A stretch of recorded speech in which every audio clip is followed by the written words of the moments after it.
the Darlene Gardner Institute, we would like to welcome Father Conrado Cepeda from Servicio Jesuita a Migrantes.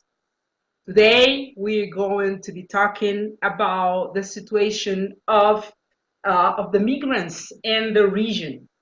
And I would like to start with a simple question. It seems that it is simple, but maybe it is a little bit complex.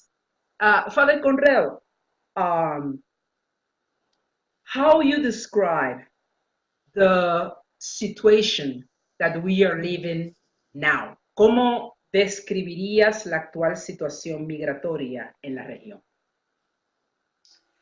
El fenómeno migratorio no es algo novedoso. Siempre en la historia tenemos registros de diversas movilizaciones de personas, familias, masas, por diversas circunstancias que se mueven en búsqueda de nuevos espacios para vivir más dignamente, más sanamente. El fenómeno migratorio sí tiene una vertiente más grave, actual, porque ha pasado de ser en el año 2000 de 244 millones de personas en situación de movilidad humana a un mayor número de cerca de 500,000 millones de migrantes a nivel mundial. Y estos son de los migrantes internacionales, porque existen unos 740 millones de migrantes internos que se mueven por circunstancias graves como es el hambre, la inseguridad, la violencia, las guerras. Se mueven a otra parte de su país porque no encuentran eso en sus lugares de origen. Nos centraremos entonces a hablar más de las migraciones internacionales que cruzan fronteras de los estados-nación a otro estado-nación.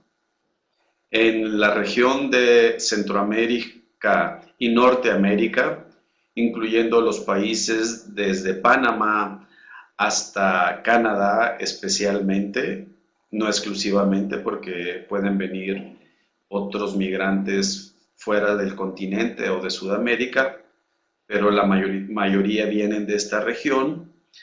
Hay un boom de estas migraciones de décadas pasadas, pero especialmente en estos últimos años, últimos 20 años, con destino hacia los Estados Unidos.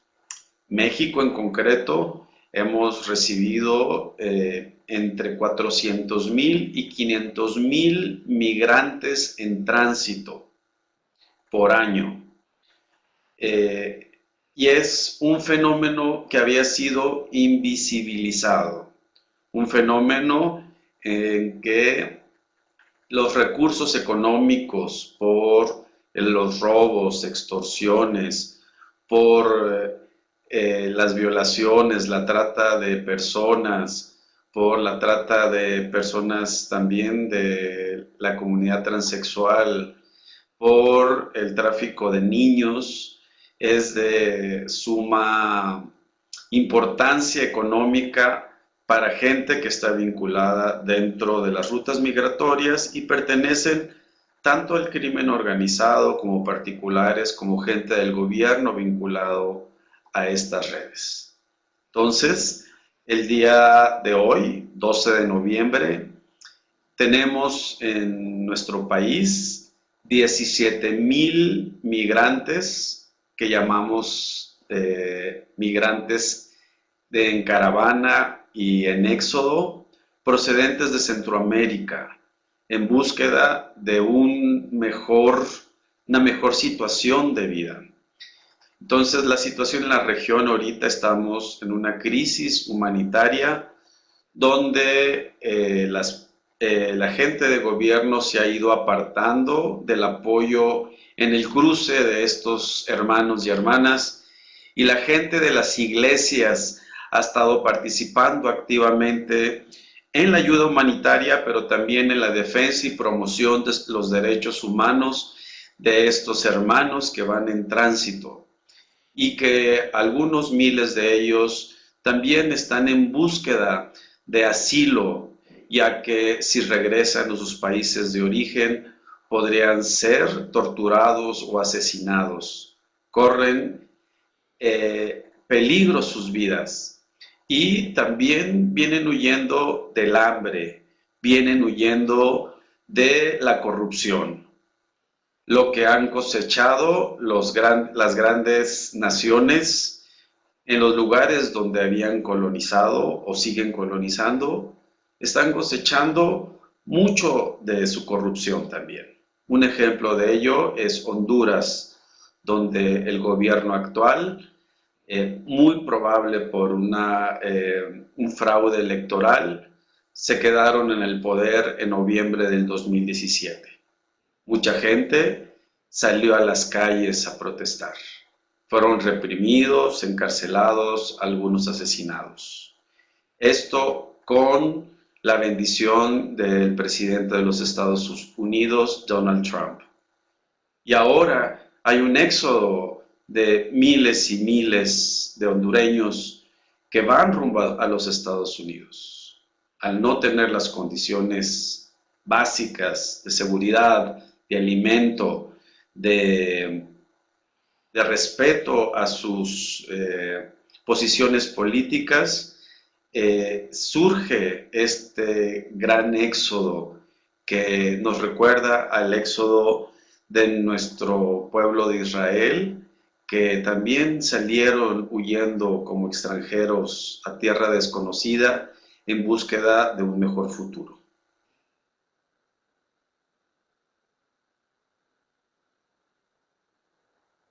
Thanks a lot, Father Conrado. You have talked about and you have explained very clear the reasons because this is happening. However, I think that it is important for our people to know more information about the profiles of the people that are doing this journey. Queremos saber un poco más, Padre Conrado, sobre cómo describirías el perfil de las personas que están caminando. Y por supuesto también que nos expliques un poco sobre específicamente los derechos humanos que más comúnmente se les violan. Los perfiles de las personas que están emigrando, generalmente en estos perfiles que eran invisibles, hoy más visibles, gracias a las caravanas, éxodos que estamos viviendo, porque tenemos 4 ahora en el país, son personas en una situación de vulnerabilidad extrema. En su mayoría son jóvenes entre 15 y 30 años, pero en estas caravanas, éxodos, existen también familias enteras. Se calcula entre el 20 y 25% de la población que viene solamente con lo que traen puesto y caminando por las carreteras, extendiendo la mano para la ayuda humanitaria, alimentos, agua, medicinas, un espacio donde dormir. Hay de este 25% son mujeres, niños, ancianos, adolescentes. Entonces nos está hablando de un fenómeno donde familias enteras cruzan hacia otras fronteras en búsqueda de mejor vida. Se está quedando solo Centroamérica sin la fuerza de trabajo también. Jóvenes que justamente a través de los medios de comunicación mayoritariamente estadounidenses les han introyectado un estilo de vida donde se quiere tener una mejor casa, una mejor alimentación, una mejor diversión, un mejor coche, pero que no se puede acceder por la vía del trabajo digno, ya que el 30% de estos jóvenes, de estas personas también adultas, no tienen trabajo, no es seguro el sustento diario. Y los que llegan a tener trabajo, su paga es sumamente baja. En Estados Unidos se puede llegar entre 8, 10, 15, 20 dólares la hora diaria, y en Honduras por un día de trabajo se paga aproximadamente $1. Entonces, no se puede subsistir en condiciones de desigualdad, en condiciones donde las personas no tienen dinero suficiente para la sobrevivencia, menos para recibir una educación adecuada, menos para recibir una formación que los ayude a seguir apostando en sus lugares de origen, a invertir. Y si lo unimos más a la violencia institucional por la corrupción, más la violencia de las maras, las pandillas, el crimen organizado en las regiones, esto genera una serie de factores que a estos jóvenes especialmente, pero también familias, salgan huyendo. Hay que mencionar especialmente la comunidad LGTBI, especialmente la comunidad transexual, que están siendo asesinados en Honduras por el simple hecho de ser diversos.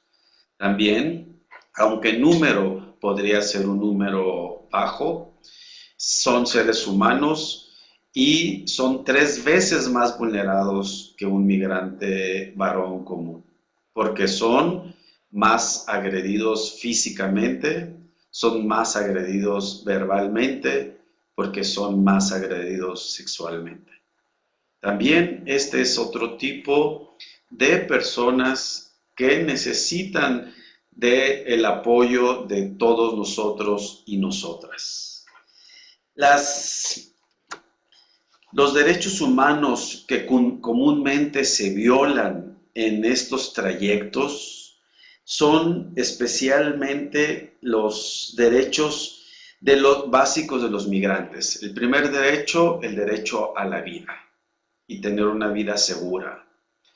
El derecho al debido proceso, el derecho a la protección de las autoridades mexicanas, el derecho a tener un tránsito seguro. Y ya que, como ya mencioné, todos estos derechos son violados. Existen leyes muy buenas migratorias y discursos de nuestros gobiernos diciendo que se hace mucho en favor de estos migrantes en tránsito. Pero en los hechos, las políticas migratorias son reflejo de lo que se impone a nivel internacional y especialmente desde Estados Unidos, desde esta administración de Trump. Los gobiernos mexicanos, el Instituto Nacional de Migración, responde a un proceso de criminalización de toda aquella persona que entra al país indocumentada.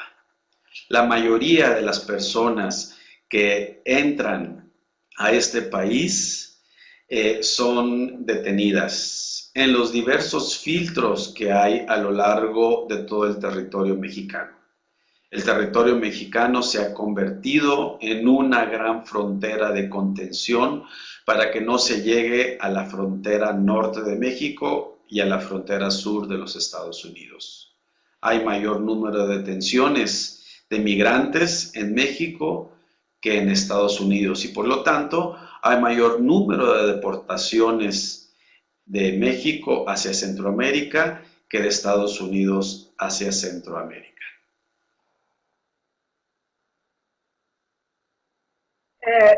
Father Conrado, you have raised up something that is very interesting for me.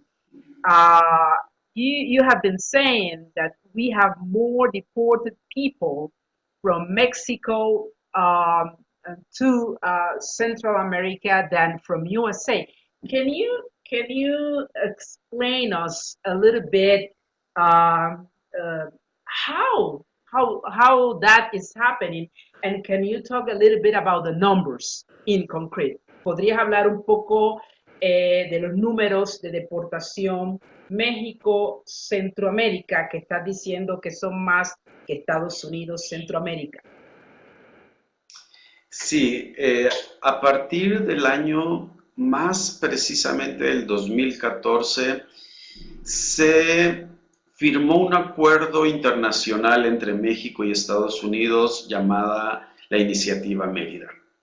La Iniciativa Mérida a nivel público era para el tema de control de armas, de posibles traficantes de personas, reactivación de economías en la zona sur de México, las fronteras con Guatemala y Belice, zonas verdaderamente pobres en nuestro México.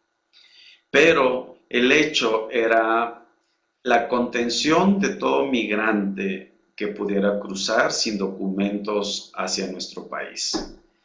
Los institutos de migración, el Instituto de Migración junto con sus centros de detención y deportación han generado y han sido espacios donde no se respetan los derechos de los migrantes, porque algunos o muchos de ellos no son informados del derecho internacional de recibir protección en dado caso que su vida corriera peligro al retornar a sus países de orígenes. Y por lo tanto, como ha documentado Amnistía Internacional, casos de personas que han sido deportadas hacia sus países de origen ahora yacen asesinados en una tumba porque no hicieron caso las autoridades del llamado que hacían estas personas y del peligro que corrían al regresar a sus países de origen. Los números en los diversos años, especialmente 2015, 2016, 2017, varían entre más o menos, si mal no recuerdo, son como 70,000 deportaciones de Estados Unidos a Centroamérica, cuando en México vamos teniendo números de 120,000, 115,000 migrantes detenidos, puestos en estas cárceles migratorias que son peores que las cárceles normales que tenemos en el país y que son deportados a sus países de origen de una manera express. Les hacen firmar un documento donde inmediatamente los ponen a disposición de sus consulados para saber si son de sus países de origen, si los reconoce sus países, y son deportados en autobuses con protecciones para que no se bajen durante todo su camino. Entonces, estas deportaciones en ocasiones podría ser hasta cercano a más de la mitad de las deportaciones que hay originarias desde Estados Unidos hacia Centroamérica. Esto nos confirma que México está respondiendo a una política migratoria que es impuesta por los Estados Unidos y que, aunque la frontera no se puede entender de la misma manera, la frontera sur con México y Guatemala, como si fuera la frontera entre México y Estados Unidos. La frontera México-Estados Unidos está mucho más blindada, hay mucho más controles electrónicos, personales, una barda. La frontera sur México-Guatemala es una frontera porosa, por donde pueden entrar. Hay cientos de espacios donde no hay control migratorio alguno. Pero justamente a unos kilómetros después, siempre se encontrarán con algún retén militar, con algún retén de migración, con algún retén que les priva donde son retenidos, donde son puestos a disposición del conjunto de personas que trabajan para Migración Mexicana y son llevados a estos centros de detención donde son deportados por miles hacia sus países de origen. Thanks again. And this time I would like to invite you just to tell us one or two stories that you know about our sisters and brothers that are on a journey for seeking a better life. Me gustaría que nos contaras alguna historia, una o dos, que tocó tu corazón sobre estos caminantes, estas caminantes en búsqueda de paz.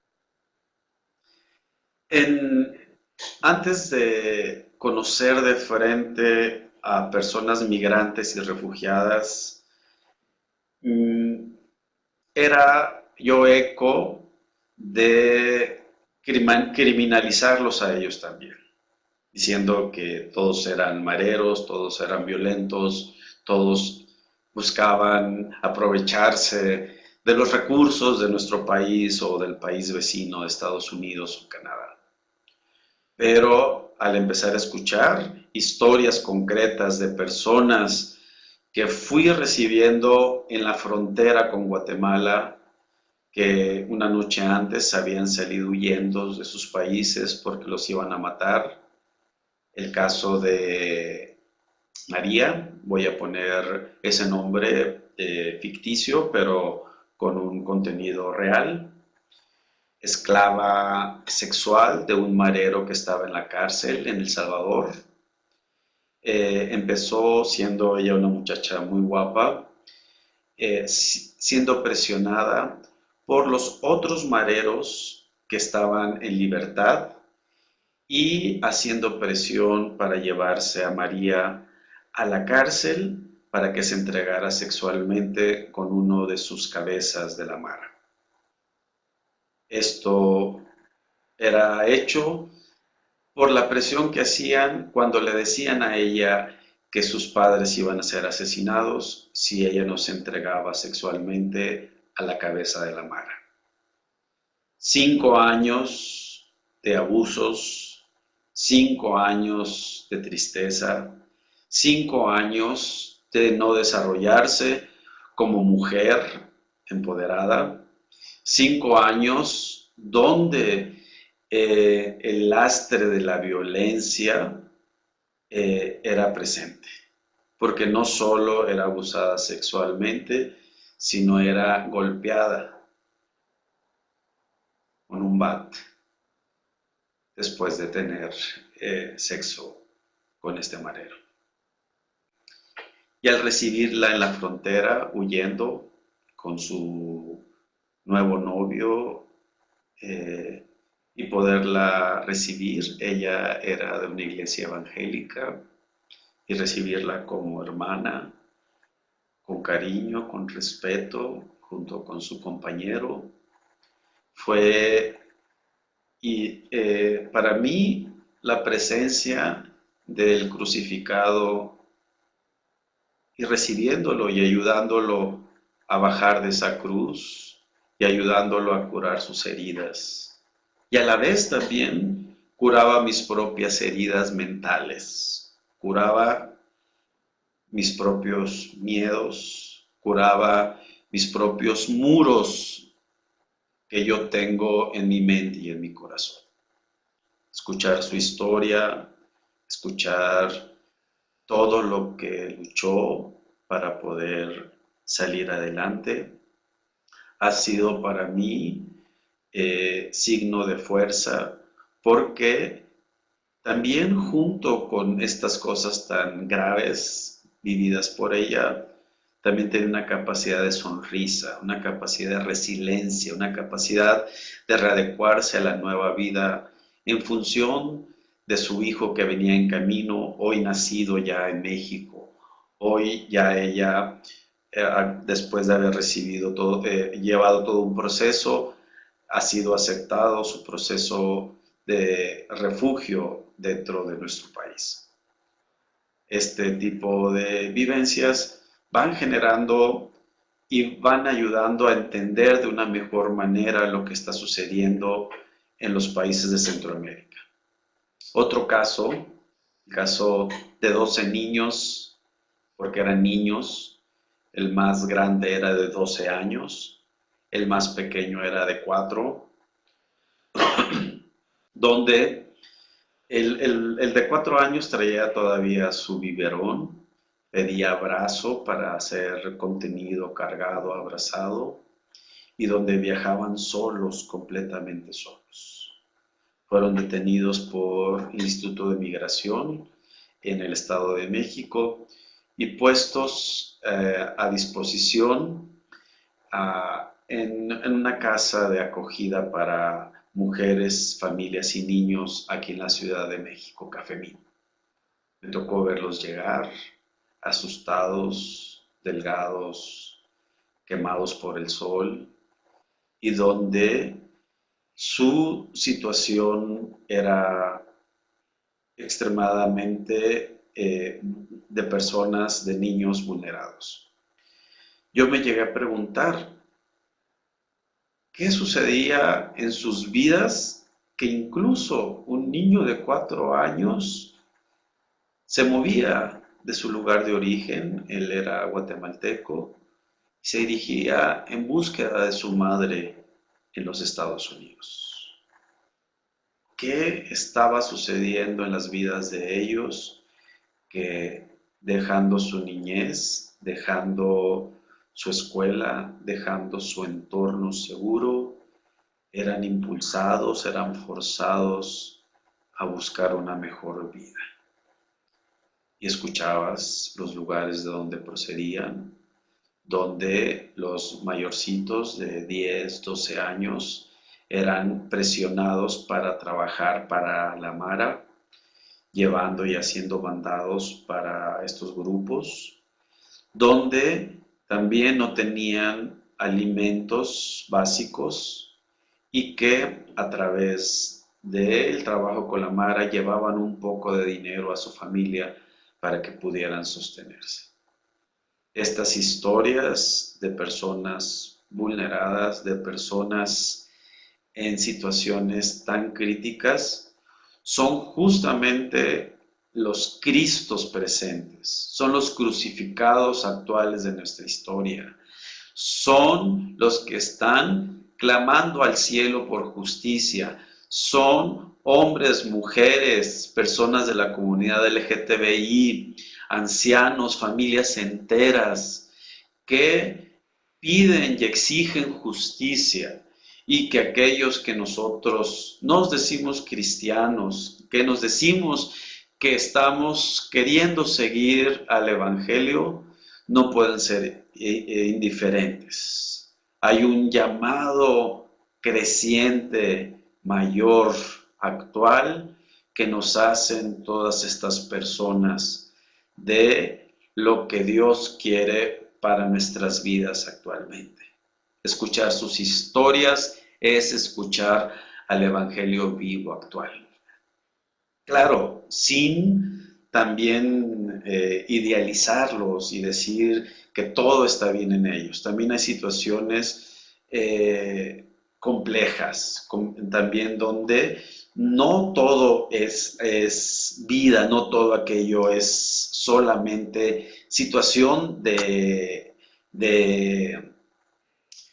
situación donde ellos son totalmente buenos. Pero también nosotros, nuestros corazones, vive la maldad y la bondad.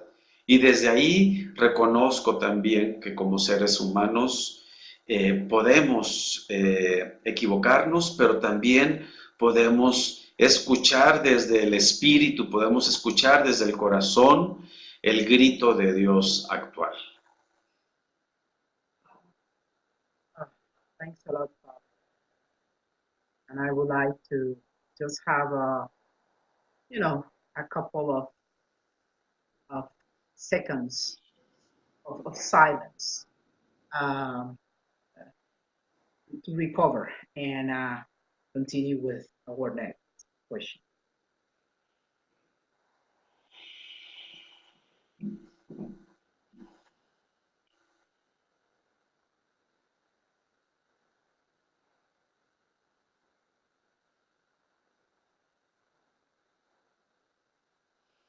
Father Conrado, I am grateful for the experience and opportunity that I had to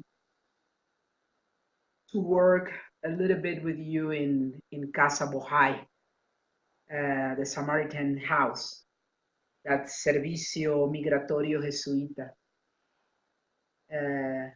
has. Is one of the houses that you have through Mexico. But I would like now that you explain to the people that are listening us a little bit about Servicio Jesuita Migratorio. Me gustaría que nos hablaras un poco, Conrado, sobre Servicio Jesuita al Migrante, porque creo que es muy importante que nuestras personas conozcan la labor que ustedes están haciendo en este momento.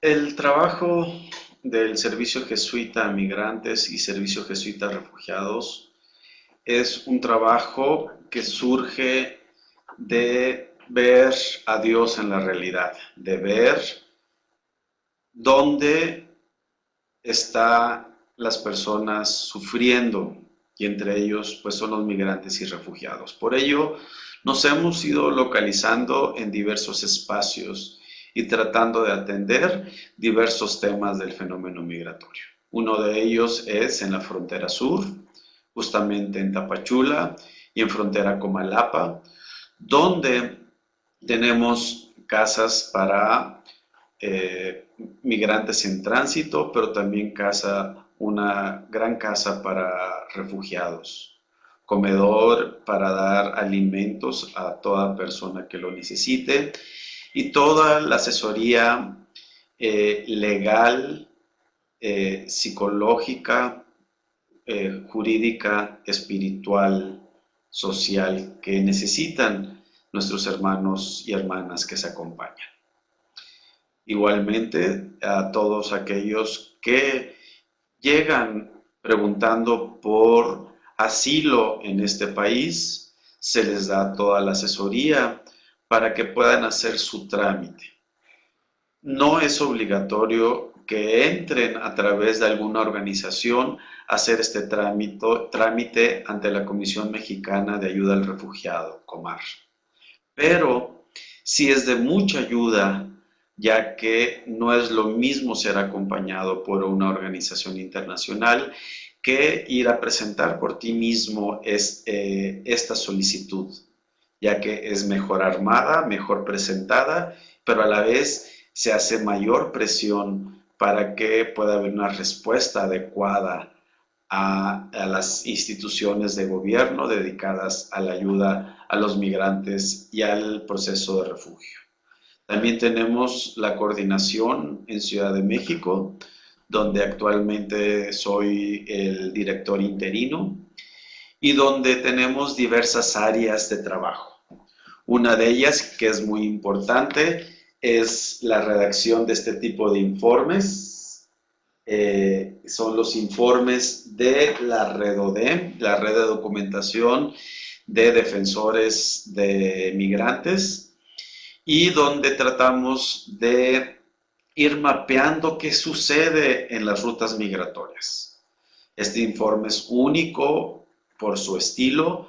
En el año del 2017 fueron más de 28,000 entrevistas cara a cara, frente a frente con migrantes, para escuchar sus historias y quedaran registradas y así poder tener nociones de lo que está sucediendo a nivel invisible, porque no hay nadie que pueda tomar y registrar todo lo sucedido en el campo.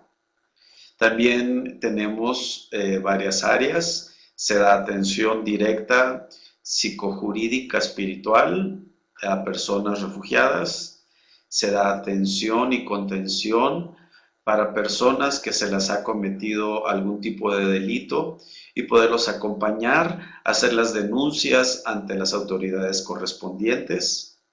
Hay todo un área de incidencia para poder acercarnos a las personas y sobre todo personas que toman decisiones políticas, para que tomen las decisiones políticas más adecuadas y haciendo presión a nivel mediático y en distintas instituciones y haciendo fuerza junto con otras organizaciones sobre situaciones graves, como el ejemplo de las estaciones migratorias. Las estaciones migratorias son espacios peor que las cárceles.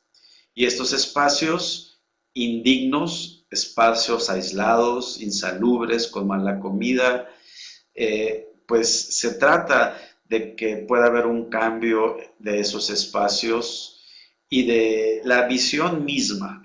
Un ejemplo de esto es el fenómeno migratorio es visto desde la Secretaría de Gobernación mexicana como un problema de seguridad nacional. Nosotros promulgamos, hacemos incidencia para que sea considerado una situación más bien de seguridad humana, donde se respeten los derechos de las personas en tránsito. También tenemos trabajos directos con diversas iglesias, instituciones.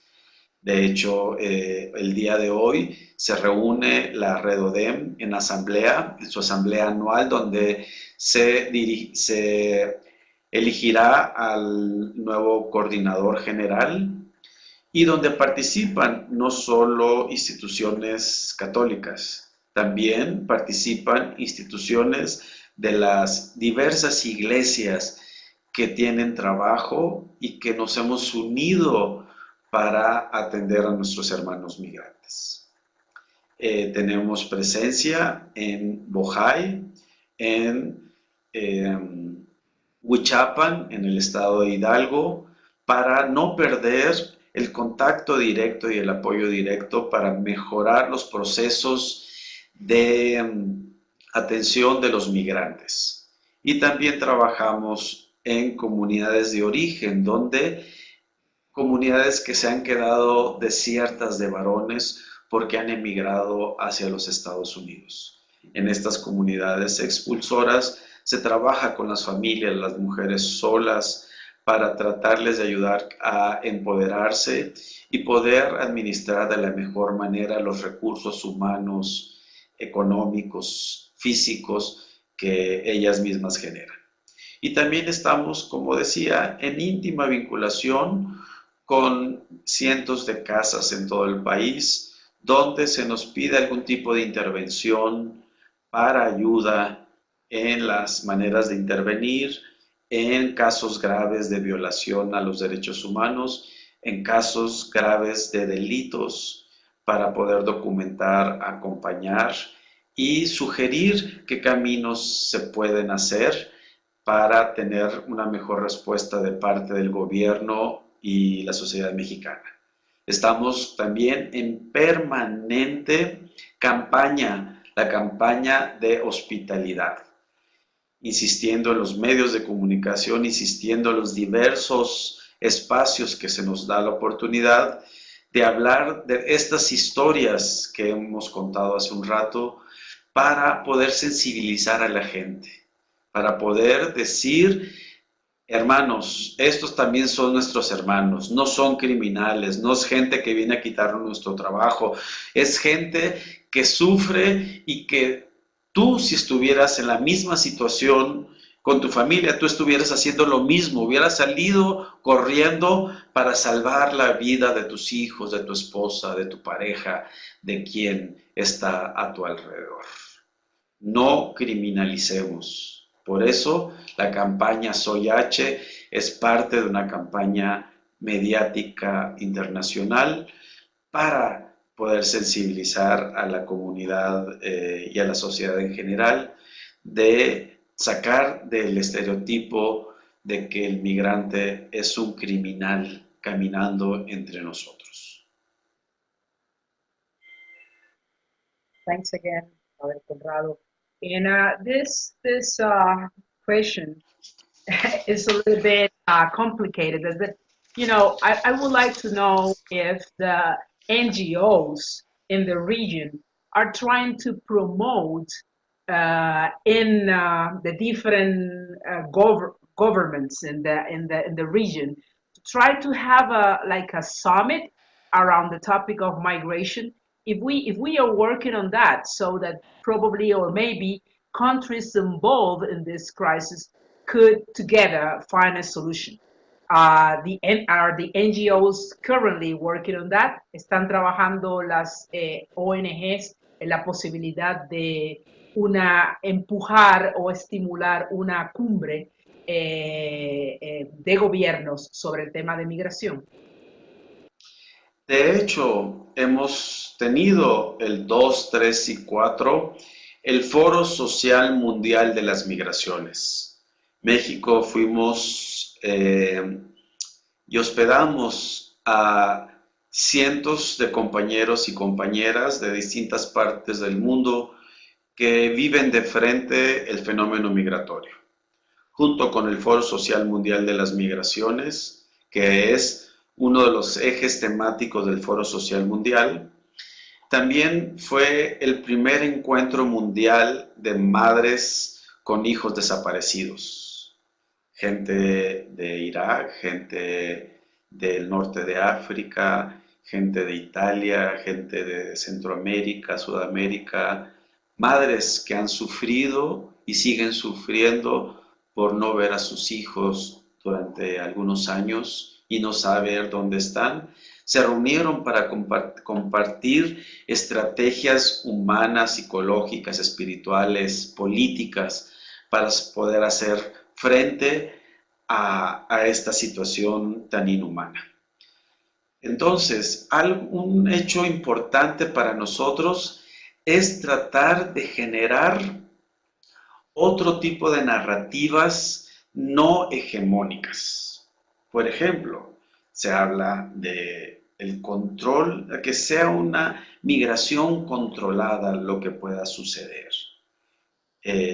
Y en el mejor de los casos, porque hay gobiernos, hay personas de la sociedad civil que ven con muy malos ojos cuando los migrantes cruzan frente a ellos, sin darse cuenta entonces que también por ejemplo, California es la quinta economía a nivel mundial, solo el estado de California de los Estados Unidos.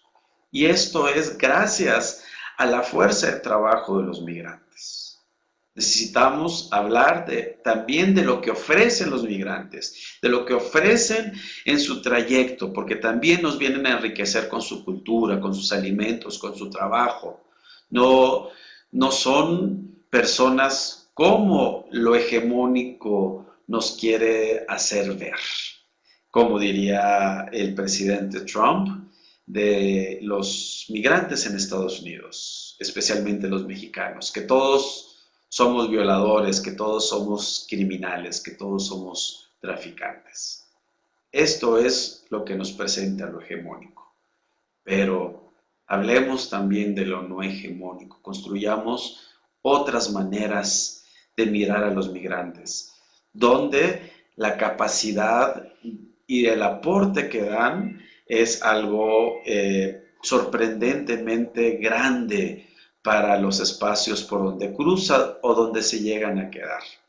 Entonces, el Foro Social Mundial de las Migraciones promueve espacios de interrelación entre redes, donde seas quien seas y estés donde estés, podamos hacer fuerza para ayudar a minorar los estragos que genera este tipo de migraciones y sobre todo poder atacar las causas estructurales de corrupción, de falta de oportunidades, donde este sistema económico imperante actual tiene y quiere imponer un modelo de consumo, quiere imponer un modelo donde la gran mayoría siga sirviendo a grupos minoritarios de mucho poder económico, político, social. Esto no puede ser así.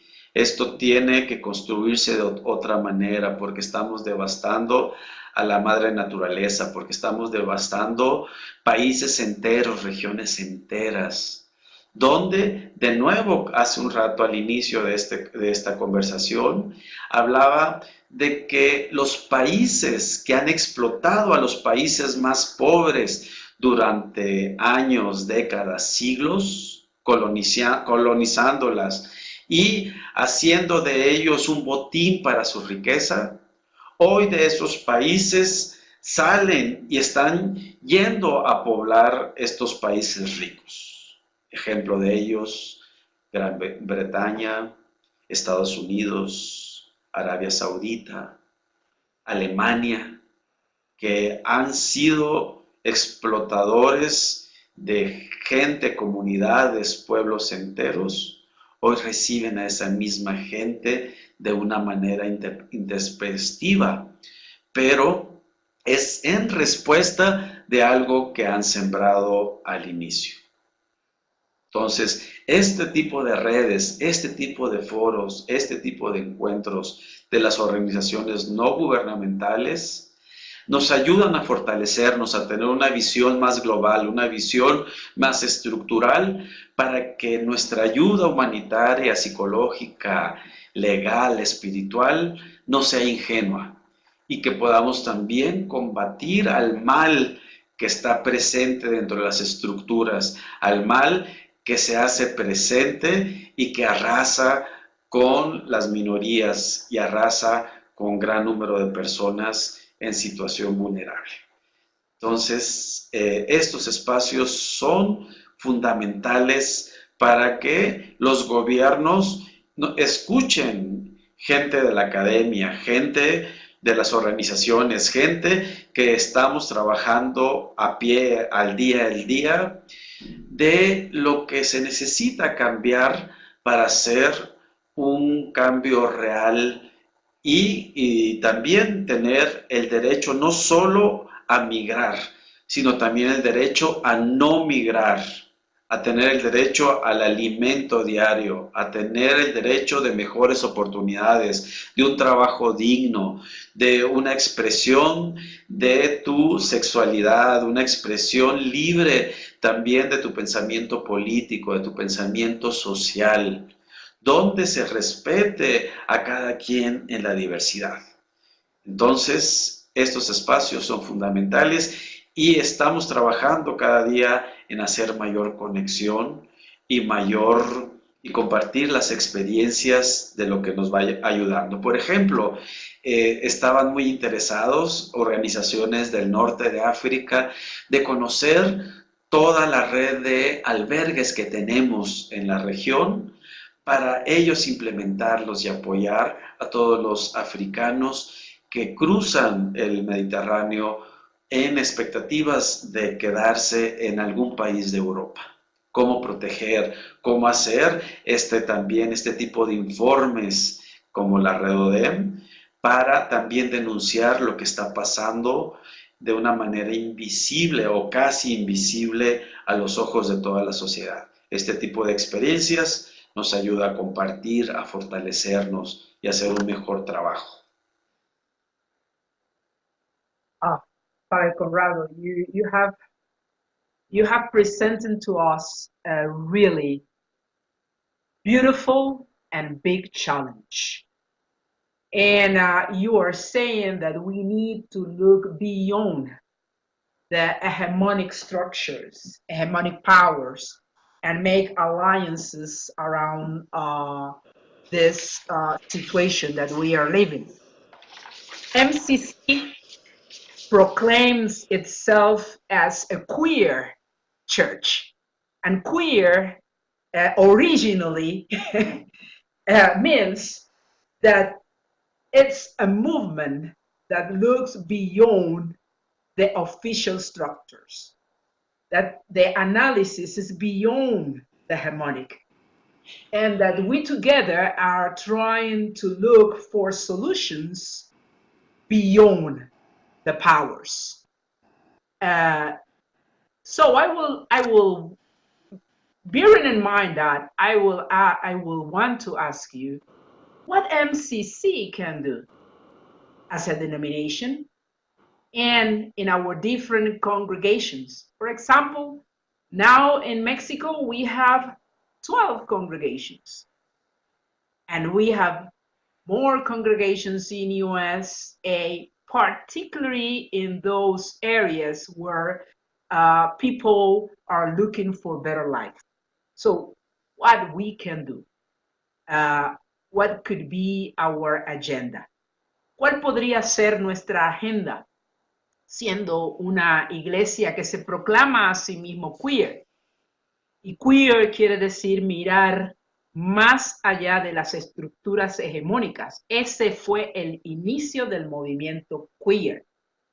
Entonces, ¿qué retos nos lanza? ¿Qué cosas concretas podemos hacer en las iglesias de la comunidad metropolitana?